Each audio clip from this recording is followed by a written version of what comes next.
Hello BookTube, I'm Jonathan, and today I have 4 acclaimed sci-fi books for you, and these are 4 books that I've been looking forward to reading for a while. 2 of them in particular are pretty big names in sci-fi, so I'm going to let you know my thoughts on them and what kind of readers I think might enjoy them. So let's get started with Snow Crash by Neal Stephenson. In reality, hero protagonist delivers pizzas for a living, but in the metaverse, he's a warrior prince. With a new computer virus striking down hackers everywhere, Hero races along the neon-lit streets on a search and destroy mission for a shadowy virtual villain. So this is my first Neal Stephenson book, and I've been looking forward to reading Stephenson for a while. I've seen a few mixed reactions to Snow Crash as it has a very particular style, so I was interested to see whether it would work for me. Right out of the gate, we get a hyper-stylized, over-the-top pizza delivery action sequence, and it kind of rides the line between being cool and corny, but as a former pizza delivery driver myself, I was on board with it. I found it a lot of fun. Initially, you do get hit with a lot of terminology, but I found it a little less disorienting than some other cyberpunk books such as Neuromancer. You can understand a lot of the words through context, or they're outright explained for you as you progress through the story. I was really impressed with the world building in this book. While Stephenson does take a bit of a comedic approach to some elements, you can tell he was very serious when it came to the virtual reality technology. Early in the book, Stephenson describes a virtual reality headset with a different image for each eye that together form a 3D image in 2K pixels and are shown at 72 frames per second. Now, if somebody described that to me in 2023, I might think that that was an actual VR headset that was for sale. This is something that Stephenson wrote in 1992. I think that's pretty cool. The metaverse world that Stephenson builds is very well thought out. However, considering the almost limitless potential of virtual reality, I think the ways it was used could potentially have been even bigger and better.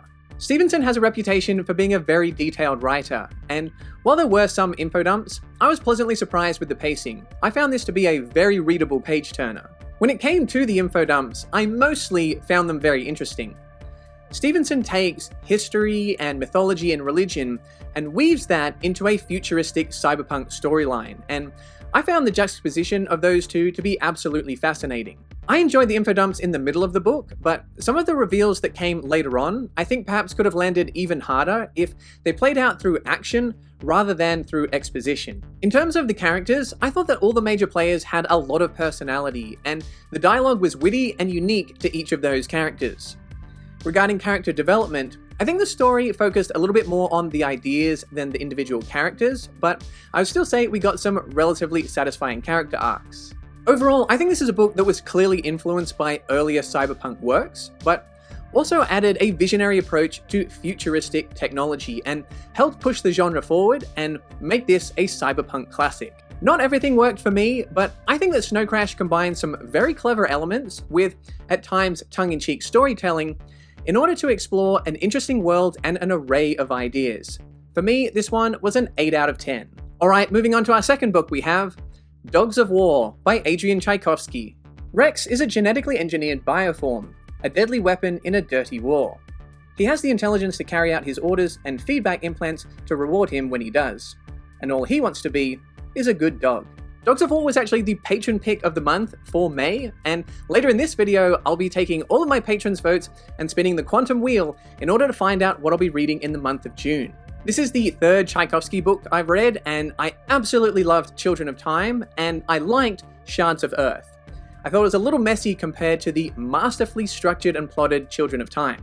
So in Dogs of War, a bioform such as Rex combines the abilities of a lethal machine with the instincts and loyalties of a dog. This enables us to form an emotional connection with the character, especially if you love dogs, while also creating this underlying tension that at any moment, it can all go horribly wrong. Rex is part of a squad with different types of bioforms. I won't spoil what they are, but I liked the different abilities and personalities and the relationship dynamics between them. It was an interesting squad to go on an adventure with. I'm not sure I ever fully believed that bioforms were a practical or effective alternative to AI robot soldiers, but if you focus less on the question of why bioforms exist and more on, well, what if bioforms exist, then I think Tchaikovsky does an excellent job of exploring that question. The pacing of this book is quite fast. Every time I thought I knew where the plot was going, that plotline would get resolved and we jump forward onto the next one. and I think there's pros and cons to this approach. On the upside, it kept the momentum up, and I never felt like the story dragged. It also allowed us to explore more of the world and the greater implications of these bioforms. The downside for me was that there were occasions where I wanted to spend more time in a particular place or on particular moments in order to develop the characters. It's a tough balance between exploring the high concepts versus telling a more personal story. Something that I think Tchaikovsky achieved successfully was creating unique voices for the bioforms.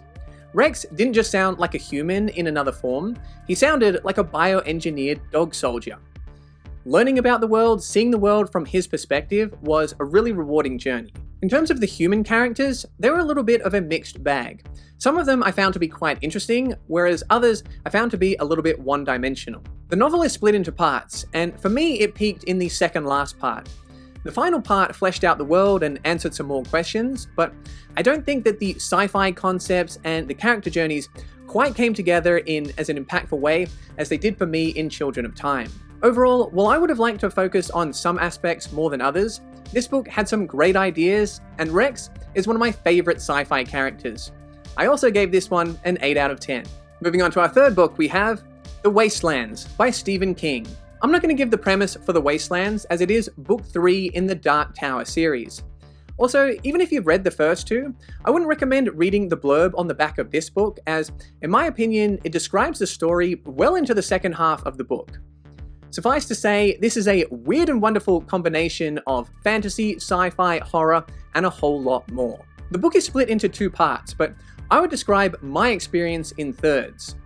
The opening of this book I really enjoyed, as it felt like a natural progression from the end of the previous book, with these characters that I enjoy as they set off on another leg of this epic journey. However, the book started to build to a plot point that I felt was inevitable. Therefore, all the time spent building up to it didn't feel all that tense to me. Personally, I just wanted to keep going with the story. Also, there was a scene of an adult nature involving a demon that was truly horrifying. Definitely something I feel like I should have been warned about, so that's why I'm giving you guys a heads up now, as my Discord server failed to do for me. Shame. Anyway, as the book moved into the second phase, there was quite a lot of walking and talking. In the past, I've joked a bit about to what extent the Dark Tower really is sci-fi, and to be fair, we do get some sci-fi elements in this entry, including cyborg creatures, which is pretty entertaining for me, but there were times where it felt a little bit more like fantasy, especially when we were walking and talking in a forest. In fairness, a lot of that talking did pay off later in the book, but when reading the drawing of the 3, it felt pretty tight to me, whereas The Wastelands, I started to feel that 600 page count just a little bit more. It has me a tiny bit nervous about Wizard and Glass and its 800 or so page count. However, I think the book came home really strong in the last 200 pages. We went to some interesting locations, met some engaging characters, and it really upped the stakes. The Dark Tower has such vivid characters, engaging mysteries, and thought-provoking themes that when the plot's moving, it feels like things really click into place. In the end, I like this one slightly more than The Gunslinger, but slightly less than the drawing of the 3. I also gave this one an 8 out of 10. If you're new to the channel and are wondering whether I just give every book an 8 out of 10, no. In my last batch of reviews, I gave scores ranging from a 5 to a 9.5 out of 10. It just so happened that I happened to read 3 really solid entries in a row. And just before we get to the last book, if you want to join sci-fi discussions or vote on what I read next, then check out the link for my Patreon memberships, where you can become one of my robots, androids, or cyborgs like Nima and a New Eden. And finally, we have The Hitchhiker's Guide to the Galaxy by Douglas Adams. It's an ordinary Thursday morning for Arthur Dent, until his house gets demolished. The Earth follows shortly after to make way for a new hyperspace express route, and Arthur's best friend has just announced that he's an alien. After that, things get much, much worse. So this is possibly number 1 on my list of sci-fi classics that I still needed to read, so I'm glad I finally checked this one off the list. I had a number of commenters saying I really needed to read it, but I should just ignore the film. There are also quite a lot of positive comments about the radio series, so perhaps I should check that one out in the future as well. First things first, this is one of the funniest sci-fi books I've read.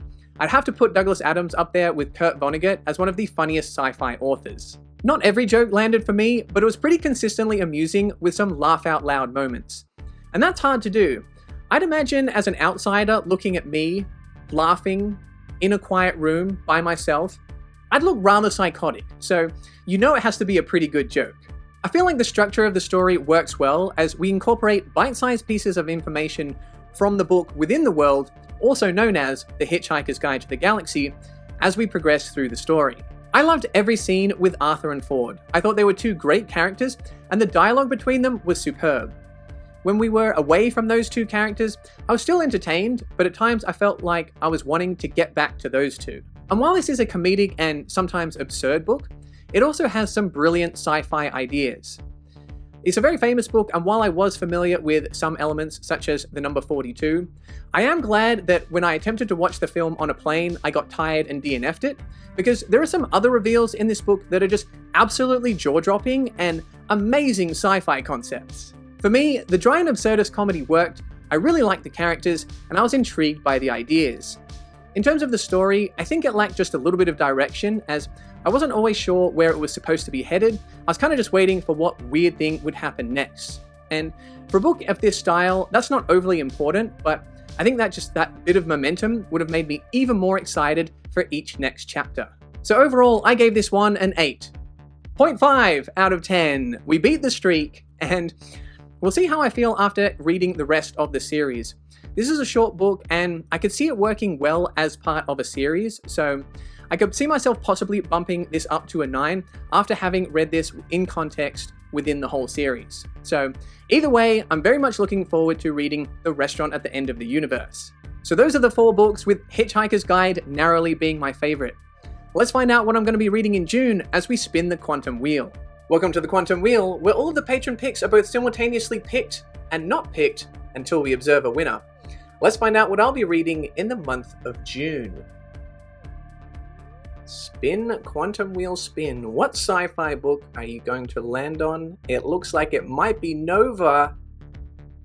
Nova by Samuel R. Delany. So I've been looking forward to trying a Delany book for a while, and it looks like it's going to be Nova. So if you're interested in that, feel free to join me in the month of June, and we're going to do the outro from the Quantum Wheel for the first time. So I hope you enjoyed today's video. If you did, subscribe. It's free. And normally you can find more sci-fi content over here. But today, over here.